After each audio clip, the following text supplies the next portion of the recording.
Hello guys! Welcome to Group 3's instructional video.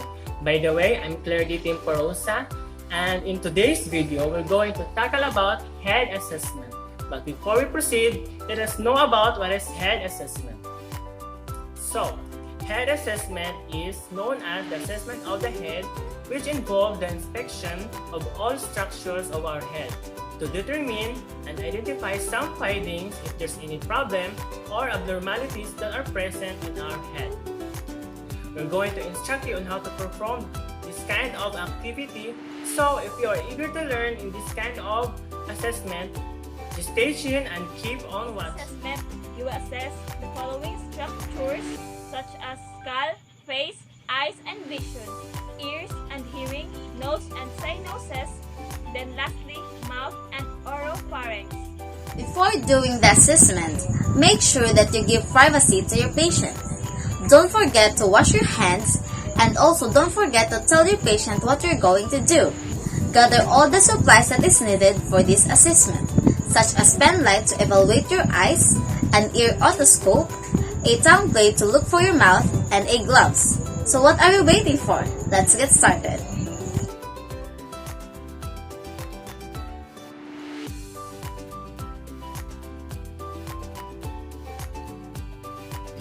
The first structure of the head to be assessed is the skull and face. Inspect the skull for size, shape, and symmetry. Second is inspect the facial features, the symmetry of structures of both eyes and ears if they have the same end level. Look for facial expressions in the test, which is the cranial nerve 7 test or facial nerve check. In this test, you are going to ask the client to close the eyes slightly, then opening the mouth, smile and frown, puff up the cheeks, and by doing that, you can determine the cranial nerve that is intact. Inspect the head by palpating the cranium to know for any abnormalities. Then, also inspect the hair for infestation like lysis, loss of hair like alopecia. The second to be assessed is the eyes and vision. Inspect the structures like the eyelid, sclera, iris, pupil, and conjunctiva to determine if there's swelling of the eyelid, jaundice, and erythema in the eyes. Make sure that the conjunctiva when you pull down must be nice and pink. Look in the eyes if they are equal in size or even. For instances, if there's strabismus where the one eye turns in more or up, right or down. Next is anisocoria, where the one pupil is smaller than the other pupil. Normal pupils should have at least 3 to 5 millimeters in their measurement.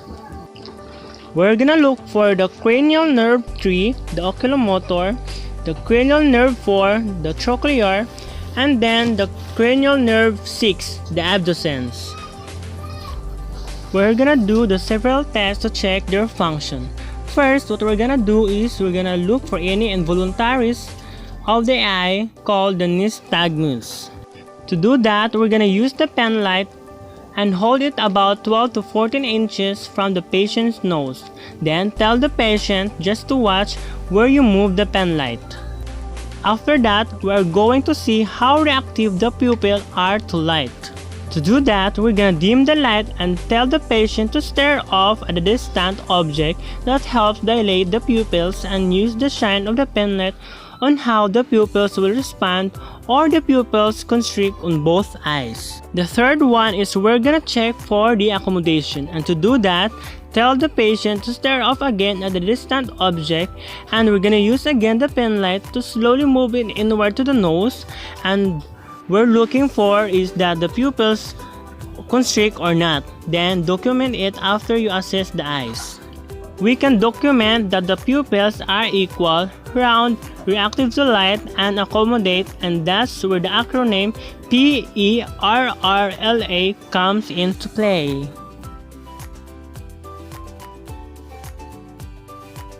Next up is the ears and hearing. Inspect the ears for color, symmetry, and size and position. To look for drainage, redness, anything like that, then ask the patient if they feel pain or not.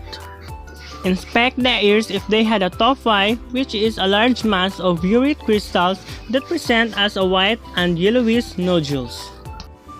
Use the otoscope to inspect the tympanic membrane for color and gloss. After that, assess the client's hearing by testing the cranial nerve 8 or the vestibulocochlear.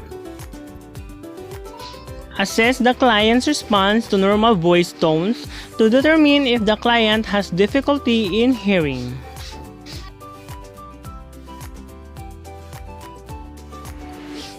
Moving into the nose, inspect the external nose for any deviations, size, shape, and color.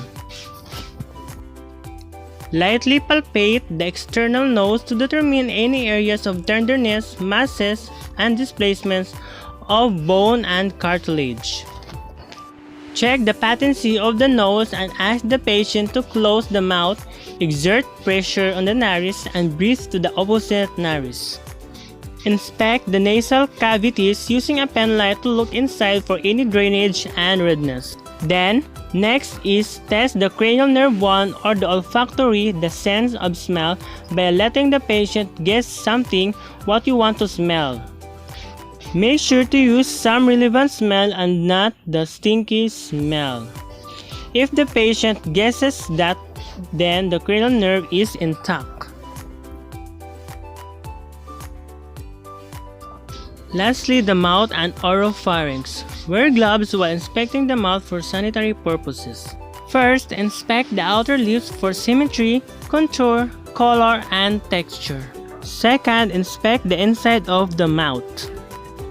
Cranial nerve 12 or the hypoglossal nerve test. Ask the patient to stick out the tongue and move it side by side. Next, inspect the inside. You'll need the tongue blade to look for the inside of the cheeks and to look for any lesions. It should be nice and pink. Check for any dental caries, thrush, and any broken teeth. Next, look at the soft and hard palate. Inspect the uvula for position and mobility while examining the palates. To test that, we're going to test the cranial nerve 9 or the glossopharyngeal. Ask the client to say ah so that the soft palate rises. Then test the gag reflex by poking the back of the mouth to elicit gag. Then the cranial nerve 10 vagus nerve is intact because the patient was able to talk without hoarseness and able to swallow. Inspect the tonsils for color, discharge, and size. After assessing, make sure to take off your gloves and wash your hands. So that's it guys, we're done and that's the end of the video. Hope that you learned something from our presentation.